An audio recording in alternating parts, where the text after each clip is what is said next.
En numerosos puntos de nuestro planeta, hombres y mujeres dejaron misteriosas huellas a su paso.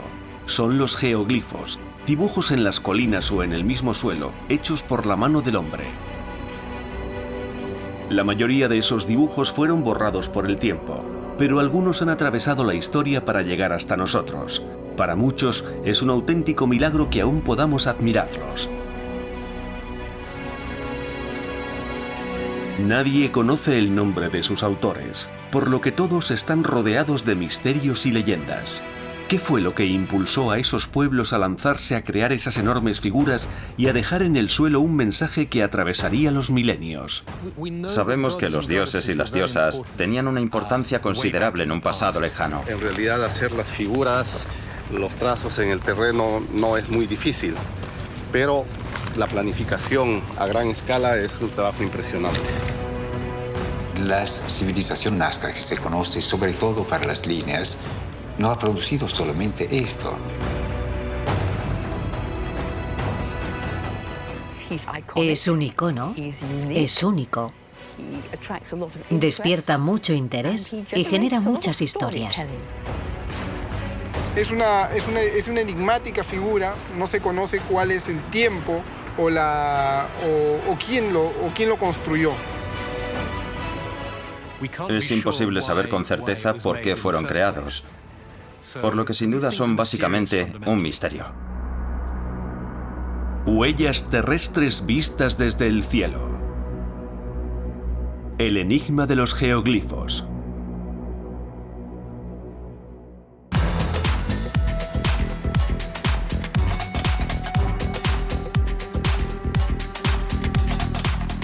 Hoy iremos a Inglaterra, donde conoceremos numerosos geoglifos. Viajaremos también a América del Sur, al desierto de Atacama, donde muchos pueblos en diferentes periodos históricos dejaron en el suelo sus misteriosos dibujos. Comenzamos por los más enigmáticos de todos, las líneas de Nazca.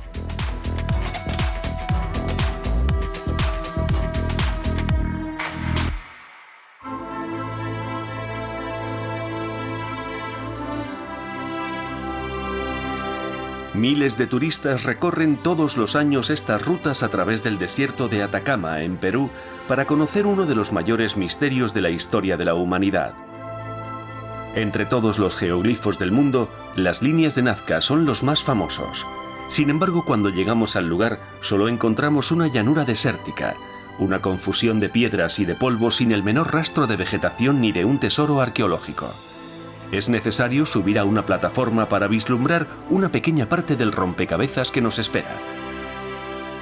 Dos figuras se hacen visibles, el árbol y la mano, y también una de las grandes líneas rectas que se extienden hacia el horizonte. Pero para tomar conciencia de la importancia y la belleza de los geoglifos de Nazca es necesario sobrevolarlos.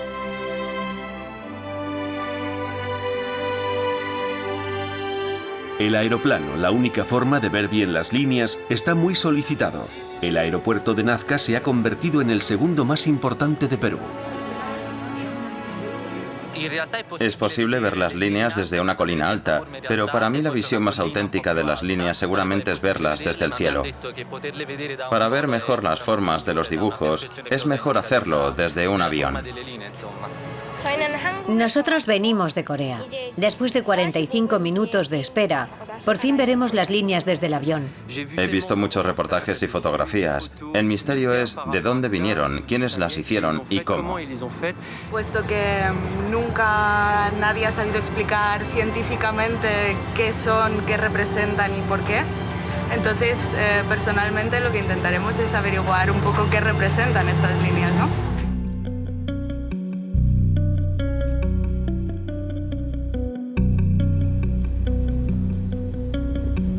Pero una tormenta de arena se cierne sobre la ciudad. Todos los vuelos son anulados. Nuestro piloto, Eduardo Herrán, nos propone llevarnos cerca de las líneas. Eduardo no es un simple piloto, también es un apasionado de las líneas de Nazca. A bordo de su aeroplano ha descubierto centenares de líneas. Nos lleva a las afueras de la ciudad, donde se encuentra el yacimiento arqueológico de El Telar, uno de los escasos geoglifos a los que podemos acercarnos. Eso nos permitirá también comprender cómo se trazaron las líneas.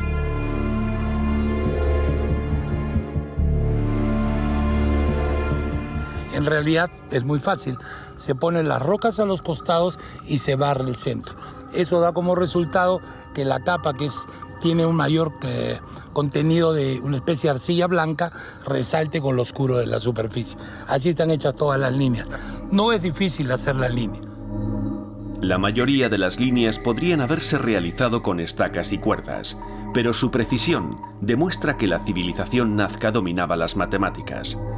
Eduardo, como muchos, está convencido de que disponían de medios para elevarse y así poder verificar mejor su trabajo. Pero del suelo no se distinguen muy bien. Entonces, esto que vemos acá tiene una manera de verse, pero que es más bien informe. Y a la hora que subes para arriba, vamos a ver lo que realmente esta gente quiso transmitir. Ahora, si a mí me preguntan si los antiguos volaron o no, yo pienso que sí. Pienso que utilizaron kites, cometas, ¿no?, de carrizos con telas con plumas. Otro gran misterio de Nazca es la increíble longevidad de las líneas. Son visibles desde hace 2000 años sin el menor mantenimiento. La primera explicación es geográfica. Las líneas se encuentran en el desierto más árido del planeta, donde no llueve prácticamente nunca y la vegetación es muy escasa. La ausencia de humedad se traduce igualmente en una erosión muy débil, pero las tormentas de arena podrían también desempeñar una función. Arrastran toda la tierra de la superficie y como que barren las líneas. Entonces, después de una de estas tormentas, nos encanta salir a volar porque es posible que los vientos hayan limpiado nuevos hallazgos. O sea, los antiguos conocían del viento y lo utilizaban como sistema de mantenimiento para que las líneas estén limpias.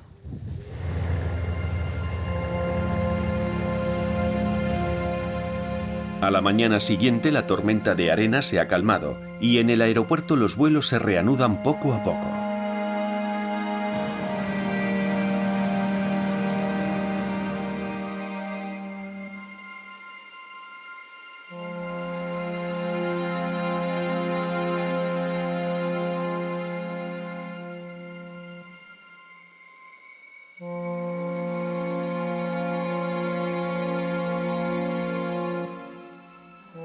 Tras algunos minutos de vuelo, lo primero que vemos son interminables líneas rectas que parecen extenderse a lo largo de kilómetros.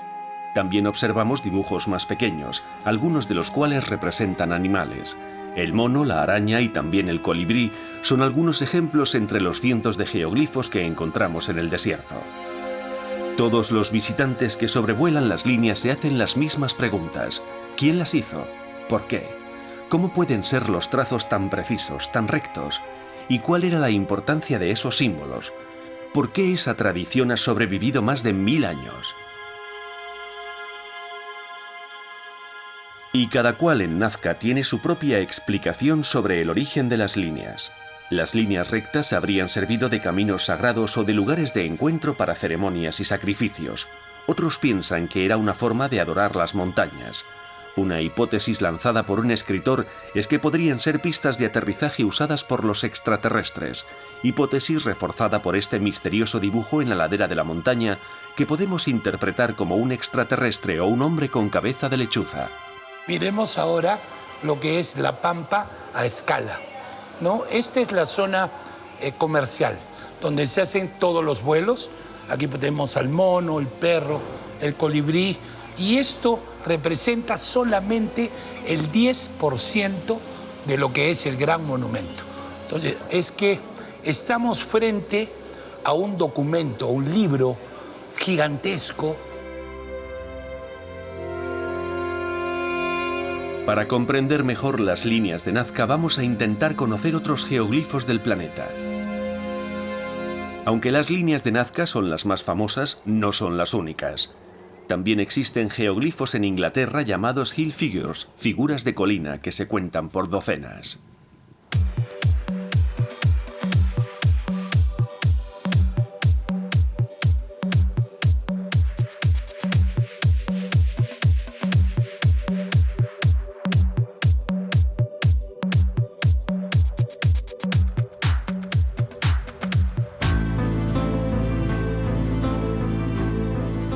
El hombre largo de Wilmington tendría al menos 300 años. No conocemos ni a sus autores ni su finalidad. La figura fue olvidada y redescubierta posteriormente. La figura permaneció desaparecida bajo la vegetación hasta el siglo XIX. Entonces, una mujer que vivía en las proximidades descubrió un día de nieve que, cuando se fundía la nieve, aparecía la figura de un hombre. Sencillamente, cuando la nieve se fundía de forma ligeramente diferente en los surcos, aparecía una figura. Fue así como se descubrió. Philip Carr-Gomm es druida. Su historia con el gigante comenzó hace una veintena de años. Tras la muerte de un amigo, inició una peregrinación cuyo destino final era el hombre largo de Wilmington. La razón por la que encontramos estos dibujos, especialmente en esta región de Inglaterra, es porque la capa superior del suelo es muy delgada y después hay una capa de creta blanca bajo esa fina capa de tierra, de forma que es muy fácil retirar la tierra con una pala para que se vea la tiza blanca. En cierto momento, la creta dejó de ser visible. El dibujo fue reconstruido con bloques de cemento pintados de blanco. A pesar de su restauración, el hombre largo sigue siendo un lugar especial para los druidas de la región. Los druidas consideramos la tierra como algo sagrado. Y existen lugares que son considerados místicos o muy importantes, y este es uno de ellos. Nuestro grupo de druidas locales celebra una gran fiesta aquí 8 veces al año, en los solsticios y en los equinoccios. Si estuviéramos en Sheffield, en el otro extremo de Inglaterra, nos reuniríamos alrededor de menhires como los de Stonehenge. Nosotros nos reunimos aquí. El gigante está rodeado de leyendas.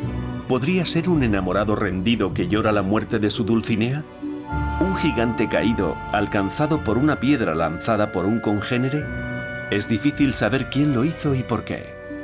Más allá de las leyendas que el dibujo inspira, Philip Carr-Gomm piensa que lo más importante es el efecto que sigue provocando en la gente hoy en día. Es una silueta humana. Y como solo tiene contornos, en cierta forma simboliza a todos los hombres y mujeres. En esa imagen tan sencilla, podemos proyectar nuestros sentimientos e ideas sobre la humanidad y sobre lo que significa ser un hombre. Es importante que todos tengamos un lugar al que ir cuando se nos presenten dificultades en la vida. Quizás necesites tiempo para estar solo o tu vida se haya vuelto un poco difícil.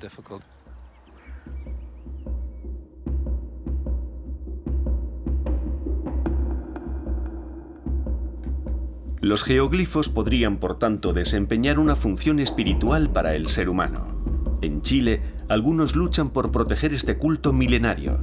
Desde las alturas del Cerro Unitas, una figura de 86 metros vigila la llanura desde hace siglos.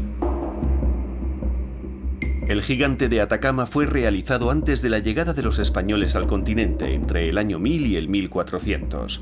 El dibujo sería obra del pueblo aymara y representaría a un hombre puma. El gigante de Atacama son lugares de comunicación con el cosmos de gran importancia. Es el punto de convergencia de la energía positiva. El gigante de Atacama no es el único geoglifo en esta colina. También se observan unos misteriosos círculos, un felino, líneas y figuras humanas. Como en Nazca, estos geoglifos son dibujos sencillos realizados desplazando las piedras que han perdurado a lo largo del tiempo gracias al clima desértico.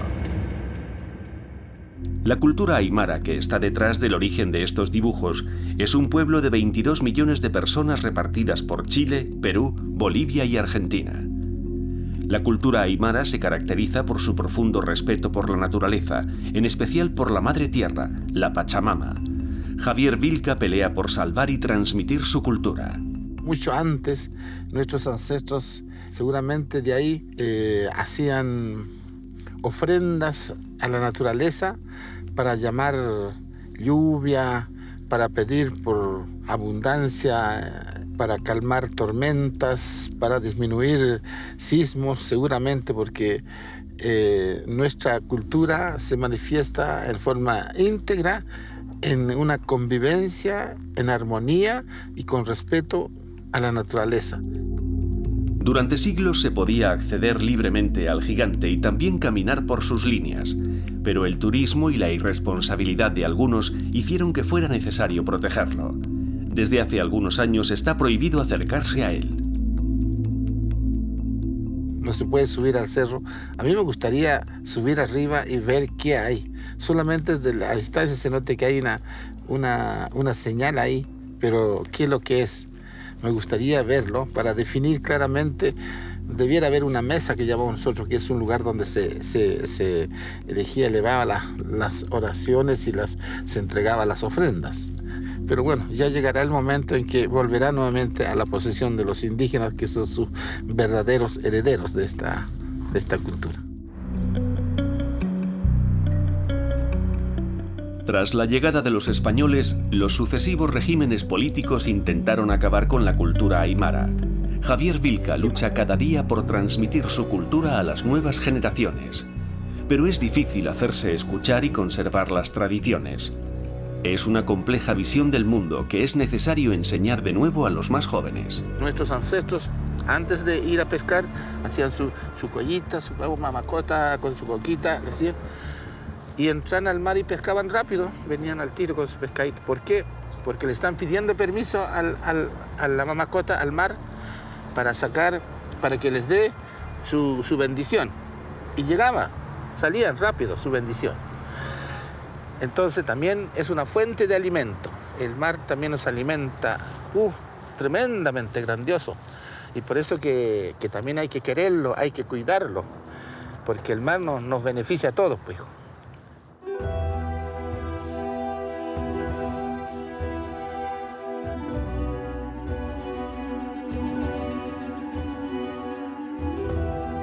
Javier Vilca lamenta que con el tiempo se hayan perdido elementos que hubieran permitido descifrar los geoglifos. Hoy visita el yacimiento de Cerros Pintados a pocos kilómetros del Gigante de Atacama. Toda la ladera de esta montaña está cubierta de geoglifos. Donde hay una importante ruta que venían desde el altiplano hacia el mar. No sabemos cuánto tiempo, pero de que sí que esto tiene muchos miles de años. Naturalmente que nosotros no sabemos con precisión todo, porque ya nuestros sabios amautas ya no están junto a nosotros. Ellos dejaron de existir cuando llegaron los conquistadores. Dentro de los tantos símbolos que hay acá, tenemos 4 que todavía usamos nosotros en nuestros tejidos. Es como el rey del agua, que llamamos, que es el sapo. Tenemos también el símbolo del matrimonio, que son 2 palomitas. Desde nuestra visión está claramente el hombre y la mujer. Después tenemos también la llama, que la llama forma parte importante de la vida de la sociedad indígena aymara. Y tenemos también lo que es la hachacana, que son símbolos que reconocemos y mantenemos. Hoy día la hachacana es, como decía, donde está la orientación de la vida. Los geoglifos continúan ocupando un importante lugar en algunas creencias. El culto que algunos aún les profesan nos ayuda a entender los lazos que en el pasado pudieron unir a los geoglifos con quienes los dibujaron. Los cultos en torno a las líneas de Nazca no debían ser muy diferentes a aquellos que siguen practicándose actualmente en Inglaterra o en Chile. Pero esos conocimientos se perdieron con el tiempo. Las líneas de Nazca no fueron descubiertas hasta 1924, cuando los aviones empezaron a sobrevolar América del Sur. Pero después de un siglo de investigaciones, su significado preciso sigue siendo un enigma. Hasta ahora las explicaciones son solo teorías, y al igual que las líneas, las teorías son muy numerosas. Fue una mujer, María Reiche, quien comenzó a estudiar los geoglifos de una forma científica. En la década de 1940, consagró su vida a estudiar y proteger las líneas. Sin su trabajo y su obstinación, es probable que las líneas hubieran sido destruidas.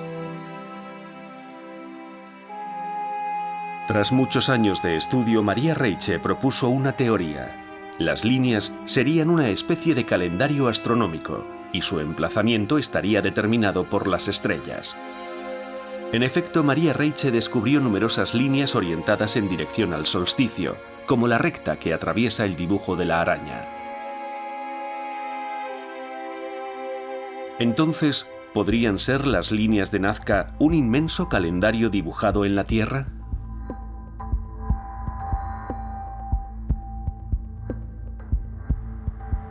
A cientos de kilómetros de allí, en la costa del Pacífico, otros geoglifos podrían ayudarnos tal vez a comprender mejor los misterios de las líneas de Nazca.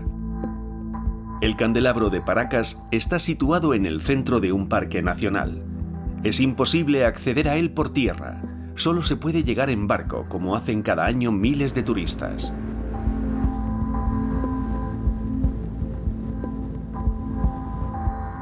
Juan Carlos Hitton, el director de la reserva, nos acompaña a ver el célebre candelabro. Han intervenido diferentes investigadores, una de ellas es la también científica peruano-alemana María Reich, quien hizo toda la investigación matemática y astronómica de las figuras de las líneas de Nazca, ¿no? Ella también hizo su investigación y más bien ella siempre lo relacionó con una señal, un calendario astronómico para las civilizaciones que habitaron estos lugares.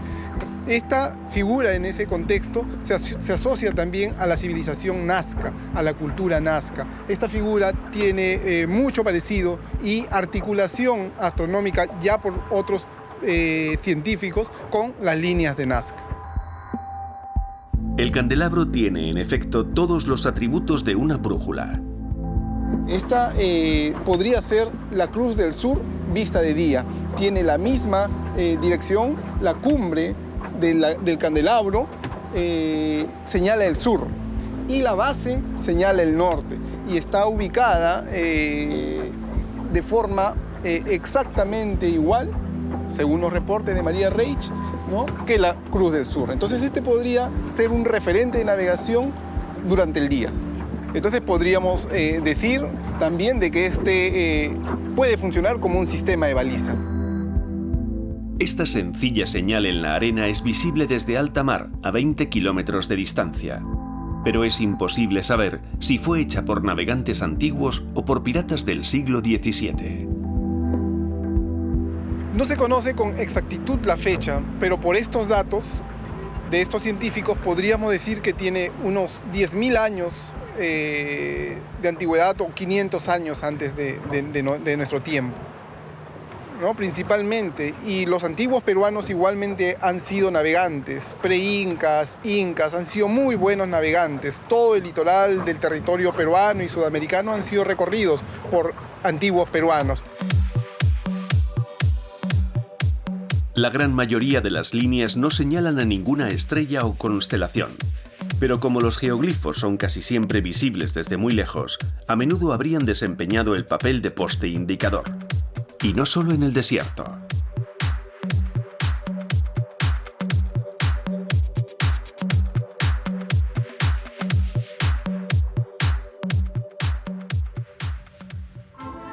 En su gran mayoría los geoglifos ingleses son caballos blancos. Hay más de una quincena repartidos por todo el país. Entre los más antiguos está el caballo blanco de Uffington. Es sin duda el primero de una larga tradición, ya que fue creado entre el año 1400 y el 600 a.C., es decir, a finales de la Edad del Bronce. El caballo blanco de Uffington encierra numerosos misterios y circulan muchas teorías en torno a su significado. Harriet Vered es historiadora y conoce bien el caballo blanco de Uffington. Para ella es ante todo un hito geográfico. Estamos hablando de una época anterior a la escritura, cuando no existían ni mapas, ni GPS, ni equipos de navegación. Ahí está el valle. Y por supuesto es desde allí abajo desde donde se ve mejor el caballo blanco. Porque el caballo blanco no fue hecho para ser visto de cerca. El caballo es visible desde todo el valle. Sus dimensiones son impresionantes, más de 110 metros de longitud por 35 metros de altura. La creta blanca resalta y hace que el dibujo se vea desde lejos. Digamos que cada 20 kilómetros aproximadamente, es decir, un viaje de una jornada, encontraríamos dibujos con formas de animales. Cuando llegaban a un cruce de caminos, necesitaban algún tipo de señal que les indicara dónde podían parar para descansar. Y probablemente pagarían por ello. Es posible que existiera un refugio para que la gente y los animales pasaran la noche. Quizá por eso fuera una especie de indicador de un refugio.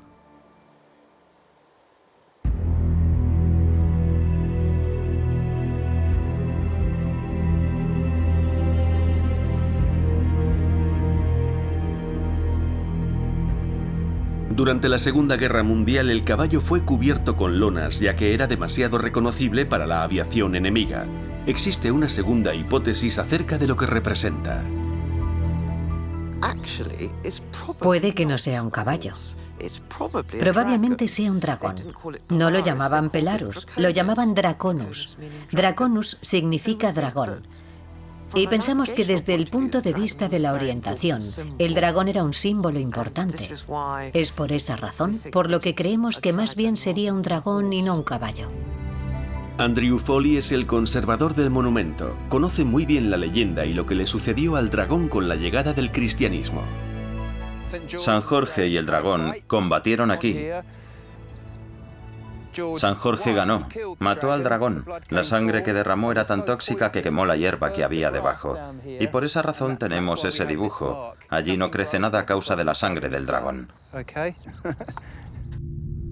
Tanto si representa un caballo o un dragón, este geoglifo destaca por su dibujo, muy depurado y moderno. El caballo es, como se suele decir, muy estilizado. Con sus 110 metros de longitud, es como si estuviera a punto de lanzarse a correr sobre las colinas. Fue realizado durante la Edad de Bronce o la Edad de Hierro, en torno al año 800 a.C. La gente de esa época era muy artística, tenía su propio estilo, por lo que podían dibujar cosas magníficas como esta y fabricaban anillos y joyas espléndidas. Eran muy refinados, pero también podían ser muy bárbaros. Por ejemplo, al pie de esta colina hemos encontrado esqueletos sin brazos, sin piernas y con las cabezas cortadas, por lo que podían ser muy artísticos, pero también brutales.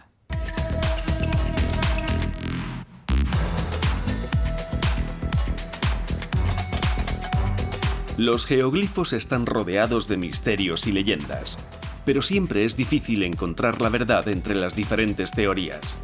Si para algunos eran indicadores para los viajeros del pasado, esa explicación no encaja con las líneas de Nazca, que son prácticamente invisibles desde el suelo.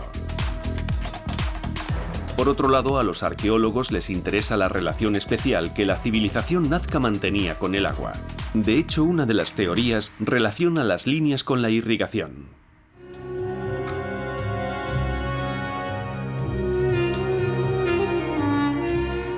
Alex Huamani Cruces del Ministerio de Cultura nos invita a visitar los acueductos de Cantaloc. Los antiguos nazcas han sido grandes ingenieros hidráulicos que construyeron canales de irrigación. Uno de ellos es el acueducto Cantayo, que se sigue reutilizando las aguas hasta hoy en día. La civilización nazca vivía en pleno desierto. El equilibrio con la naturaleza era precario y disponer de agua era una preocupación cotidiana. Las sequías y las vicisitudes del clima provocaban catástrofes y hambrunas en su población. El pueblo nazca hizo todo lo posible por no ser demasiado dependiente de las escasas precipitaciones. Por ello construyeron sistemas de regadío muy complejos.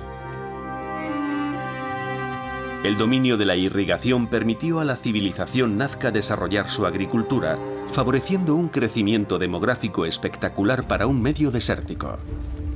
Gracias a eso, miles de personas vivían cerca de la ciudad. Sus pozos, aún visibles, son construcciones increíbles, tanto por su forma como por su funcionamiento.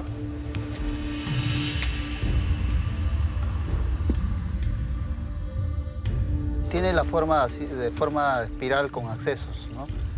Es para hacer la limpieza de cada cierto tiempo. Los lugareños de acá hacen limpieza para mantener limpio, para que no haya a veces con los movimientos telúricos o con el temblor o terremotos hay ciertas partes que colapsan, ¿no?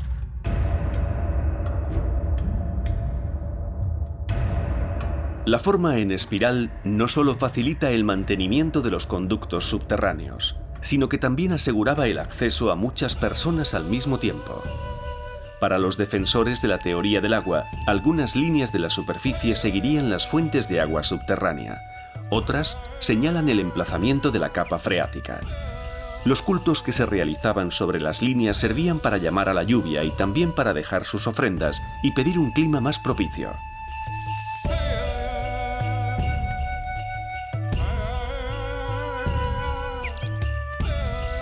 Pero una vez más, un nuevo estudio demuestra que la mayoría de las líneas y de los símbolos no tienen ninguna relación con el agua.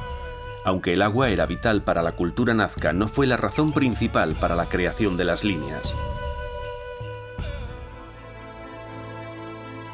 Es increíblemente complicado querer explicar los geoglifos. Nos quedan sus huellas, pero no el recuerdo de sus creadores. En ausencia de datos arqueológicos fiables, resulta muy difícil penetrar en sus misterios.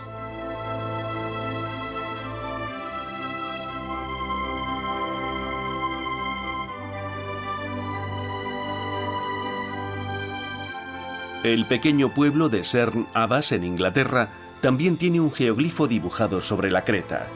Un gigante de 55 metros por 50 que representa a un hombre desnudo armado con un garrote. Para arrojar luz sobre las diferentes teorías hemos probado aquí un método original. Durante mucho tiempo se pensó que esta figura databa de la prehistoria, pero hace 30 años se constató que no existía ningún documento sobre su existencia anterior a 1694. La primera referencia que tenemos del gigante de Cerne, descubierta por Vivian Bale, es de 1694 y se encuentra en el archivo parroquial de Cerne Abbas para reparar el gigante 3 chelines. La ausencia de datos históricos despertó la curiosidad de Catherine.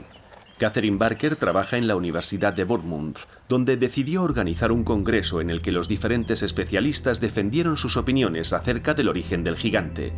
Había dos hipótesis principales. Esta silueta parece originaria de la prehistoria. Podría pertenecer a la edad antigua prerromana y representaría a un antiguo dios guerrero celta armado con su garrote. Pero uno o dos expertos sugirieron que en realidad fue realizada por orden de Denzil Hollis, un conocido terrateniente, sobre el año 1645, durante la Guerra Civil Inglesa. Denzil Hollis empezó siendo un acérrimo partidario de Oliver Cromwell, que dirigió la revolución contra el rey. Denzil fue testigo de las masacres, del odio, de la destrucción, y entonces decidió cambiar de bando y apoyar al rey. Cuando regresó a su casa en 1654, hizo grabar en la falda de la colina esta imagen satírica de Oliver Cromwell, porque Cromwell era conocido entre sus seguidores como el dios pagano Hércules, el dios de la fuerza. De forma que se trata de una sátira política. Al término de los debates, los habitantes pudieron votar por su teoría favorita. El resultado final fue muy ajustado entre las diferentes hipótesis. Aunque muchos seguían pensando que el gigante tenía miles de años, la teoría de un gigantesco dibujo satírico más reciente pareció la más creíble a una mayoría. Pero en Inglaterra este geoglifo ha pasado a la posteridad por otra razón, una que tiene que ver con el impresionante tamaño de cierta parte de su anatomía.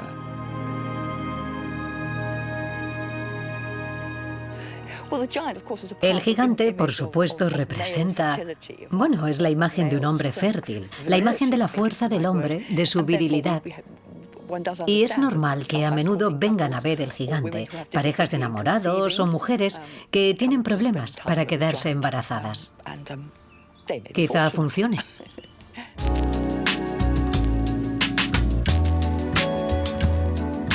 El gigante de Cerne Abbas tiene un argumento de peso que muchos publicistas no han dudado en usar para vender sus marcas.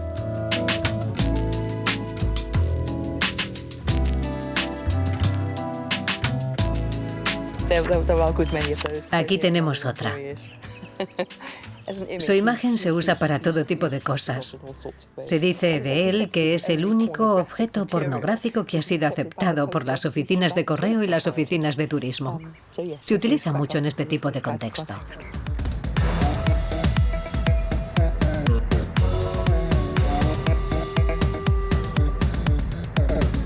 El gigante es, por lo tanto, un tipo de geoglifo con múltiples caras, dibujo satírico y político, con seguidor de deseos y mascota publicitaria. ¿Es posible que las líneas de Nazca tuvieran también numerosas funciones para los habitantes de la región? En la década de 1980, un gran descubrimiento lo cambiaría todo y habría nuevas perspectivas: el centro ceremonial de Cahuachi. Lo que vemos hoy solo es una parte ínfima de un enorme complejo. Soledad Mostacero Espinoza, arqueóloga, será nuestra guía.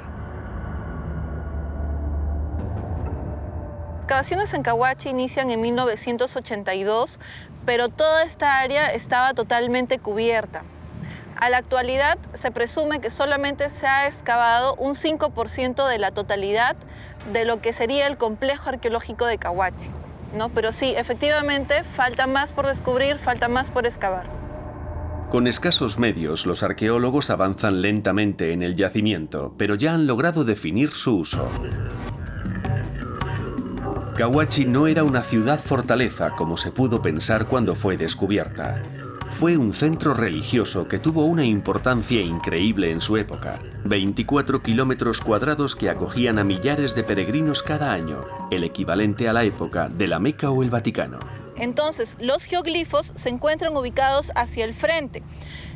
Donde estaban ubicados los centros ceremoniales más importantes es donde hacían los geoglifos. Entonces, en la parte posterior de Cahuachi hemos encontrado también una variedad de líneas, ¿no? Trapecios, geoglifos que tienen gran relación con Cahuachi. Entonces, la misma gente que pudo haber construido la estructura en Cahuachi pudo haber sido la que habría realizado los geoglifos también, ¿no? Estaban siendo realizados. Entonces, por ejemplo, ¿por qué la dimensión de los geoglifos? Justamente ellos consideraban que sus dioses tenían que visualizar este tipo de geoglifos, ¿no? Y eran ofrendas para ellos, para que pudieran observarlos. Pero sí hay una relación que existe. Los peregrinos venían desde muy lejos y miles de personas vivían en el lugar para recibir a los visitantes. La clave para comprender mejor las líneas parece residir en conocer mejor esta civilización en su conjunto, y el pueblo nazca no nos dejó nada más que geoglifos. Las líneas solo serían uno más de los muchos medios de expresión de esta civilización. Giuseppe Orifici es uno de los arqueólogos más importantes de la región.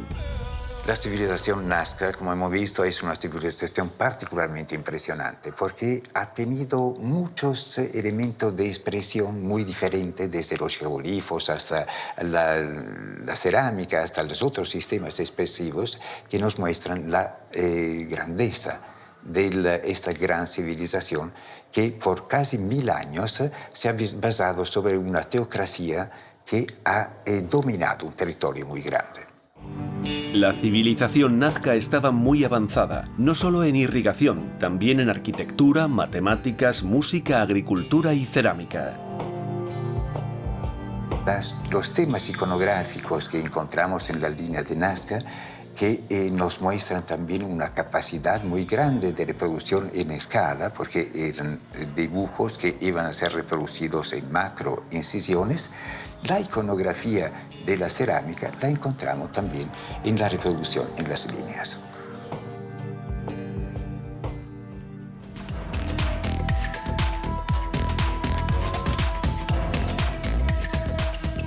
Con una cultura tan rica y variada, la diversidad y la precisión de las líneas de Nazca resultan algo menos impresionantes. Pero a pesar de todos estos descubrimientos, las líneas de Nazca siguen ocultándonos grandes misterios, y debemos aceptar que nunca podremos desvelarlos todos. No hay duda de que en los próximos años se descubrirán nuevos geoglifos ocultos, sobre todo gracias a la precisión cada día mayor de las imágenes de satélite. Entonces seguirán alimentando las leyendas y originando historias sobrenaturales. Pero los geoglifos nos plantean un último enigma. ¿Qué debemos hacer nosotros actualmente? En Nazca algunos lugares están protegidos, pero los dibujos son tan numerosos y están diseminados por una superficie tan grande que algunos ni siquiera han sido registrados aún. Y en Chile, en la ladera de la montaña de Cerros Pintados, nos damos cuenta de la gran vulnerabilidad de los geoglifos. Este inmenso fresco está repleto de agujeros. son las huellas de las prospecciones mineras que buscaban yacimientos de salitre a finales del siglo XIX. Acá, al ver unas señales que son las que han deteriorado, dañado a estos símbolos, es porque la gente en su época, en la explotación del salitre, no tenía la menor idea del valor que representan este gran mensaje. Desde el punto de vista que le pusieron cerros pintados. Estos no están pintados los cerros. Seguro su nombre original era otro. Pero como no sabían, entonces le colocaron eso. Eso demuestra que la ignorancia del valor de estos geoglifos que son tan importantes. Y bueno, hoy día hay una intención de protegerlos, que eso es bueno. En el eventual caso que había sitios ceremoniales, entonces hay que restituir su valor. En la medida que nosotros vayamos nuevamente restituyendo nuestros lugares sagrados, vamos a tener esa gran armonía con la naturaleza como existió antes.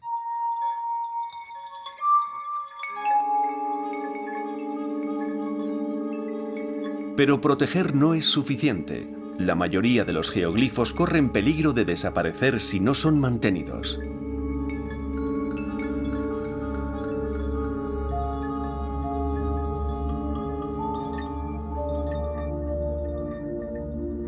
En el mismo territorio de la cultura nazca, una civilización aún más antigua ya había comenzado a crear geoglifos, los paracas.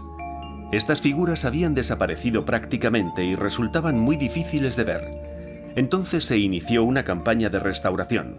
Johnny Isla, el director del servicio arqueológico, ha venido con su equipo para restaurar los valiosos dibujos.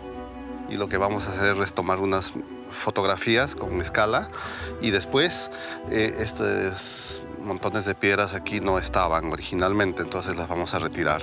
Ya eso es básicamente lo que vamos a hacer. ¿Ok? Estas figuras, en Palpa hemos identificado cerca de 80 conjuntos de figuras de este tipo. Estaban en proceso de desaparición porque están dibujadas en las laderas de los cerros. Hay mucha erosión por lluvias, por el paso de personas, movimientos tectónicos y también por el polvo, el viento, y se han ido erosionando. Y nosotros hemos identificado varios conjuntos, como el caso de este que ha sido restaurado, volviendo las piedras a su lugar y haciendo más visible la figura. Ya básicamente lo que hacemos es retirar las piedras que se han caído al interior de las figuras y las ponemos en los lados para que la figura recobre su contorno original y así pueda ser visible desde lejos. No, esta es una técnica que se utiliza en arquitectura, pero en los geoglifos es la primera vez que empleamos básicamente para devolver a su estado original. Y a veces necesita limpiarse con un poco de brocha la tierra que se acumula en las piedras y nada más. En algún caso, cuando se hizo la restauración original, se aplicó también agua muy fina para limpiar el polvo y de tal manera que las piedras puedan ser más visibles.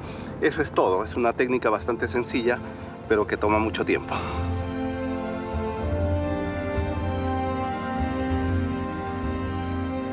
No las limpiamos mucho ni las limpiamos pocos. Un punto medio en el cual se pueda divisar, pero no se vea alterado.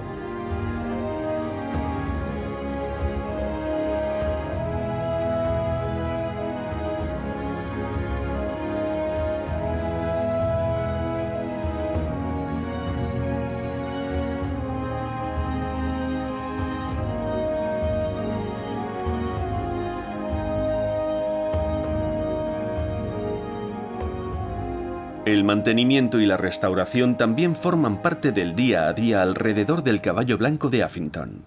Más de 250.000 personas de todo el mundo vienen cada año a visitar el lugar y para practicar todo tipo de cosas extrañas inspiradas por las leyendas. Una de las leyendas dice que si te paras sobre el ojo del caballo y das 3 vueltas, eso te dará suerte. Pero si te veo hacer eso, te echaré de aquí. No es bueno para el caballo. La erosión es uno de nuestros mayores problemas. Todo esto está causado por las pisadas de los visitantes. No pueden pisar el caballo, por eso pisan aquí. Si eso lo multiplicas por miles de personas, es así como se forman las marcas como esta o aquella. Es ahí donde la gente pisa y deja su huella. Es un problema, pero me mantiene ocupado. Aquí siempre hay trabajo que hacer. Pero nadie quiere cerrar el lugar. Los poderes públicos desean que los visitantes puedan seguir acercándose al caballo y conozcan su historia. Por ello hay que restaurar el geoglifo todos los años. 400 personas trabajan durante 2 días al año para renovar los primeros centímetros de creta. Así es como arreglamos el caballo. El método no ha cambiado en milenios. Es exactamente igual. Es nuestra tecnología. Si quisiéramos, podríamos usar un martillo neumático, igual que los obreros que arreglan las carreteras. Podríamos hacerlo aquí, pero no sería lo mismo. Esa no es nuestra historia. Nosotros queremos restaurar, pero manteniendo viva la tradición. Eso es lo importante. Esta es nuestra herencia, la herencia de Inglaterra. Nosotros queremos emplear personas, no máquinas. El caballo blanco de Uffington ha sido mantenido de generación en generación desde hace casi 3000 años. En otros lugares del país, otros geoglifos se perdieron olvidados por la historia, faltos de cuidados y cubiertos por la vegetación. Actualmente las figuras de colina inglesas son en su gran mayoría mantenidas por instituciones o por asociaciones de vecinos. También siguen creándose nuevas figuras, manteniendo así viva la tradición. La última es de 2006, cerca de la entrada del túnel bajo el Canal de la Mancha.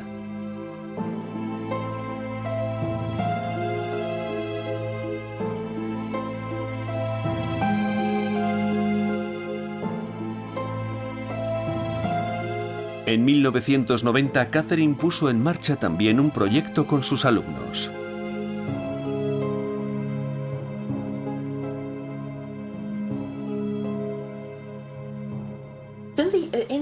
Durante los meses que siguieron al debate, se me ocurrió que podría ser interesante realizar un pequeño ejercicio de arqueología experimental y crear un dibujo gigante en la colina. Es muy parecida, tiene el mismo tamaño. Ella es más esbelta, es casi un reflejo de él. Pero por supuesto sin ese atributo, lo que permite que sea reconocida como una mujer. Para respetar las proporciones y guiar el dibujo, Catherine y su equipo usaron una cuadrícula. Crear un geoglifo durante unas horas fue una experiencia intensa que les permitió ponerse en su lugar y comprender mejor a los creadores de la obra original. Una de las cosas que descubrimos es que no es complicado hacer esos dibujos. Y tampoco lleva mucho tiempo. Estoy segura de que el creador del gigante vio terminado su trabajo. Y las personas que le ayudaron a hacer la figura, también. Dibujar y hacer geoglifos sigue siendo una tradición viva. Y aunque son los artistas que practican el land art los que más se aproximan al trabajo de nuestros antepasados, seguimos creando geoglifos por todo el planeta, a veces incluso sin saberlo. Por ejemplo, esta es la cuadrícula de las calles de una ciudad fantasma en Estados Unidos. Y esto es una señal para calibrar satélites en el desierto del Gobi, en China. A menudo los geoglifos pueden parecer anécdotas de la historia, pero también son los últimos y únicos vestigios de algunas civilizaciones. ¿Y los que nosotros estamos creando hoy en día también sobrevivirán al tiempo? ¿Qué descubrirán de nosotros quienes los estudien dentro de miles de años? ¿Serán esas las únicas huellas que dejaremos detrás de nosotros cuando desaparezcamos?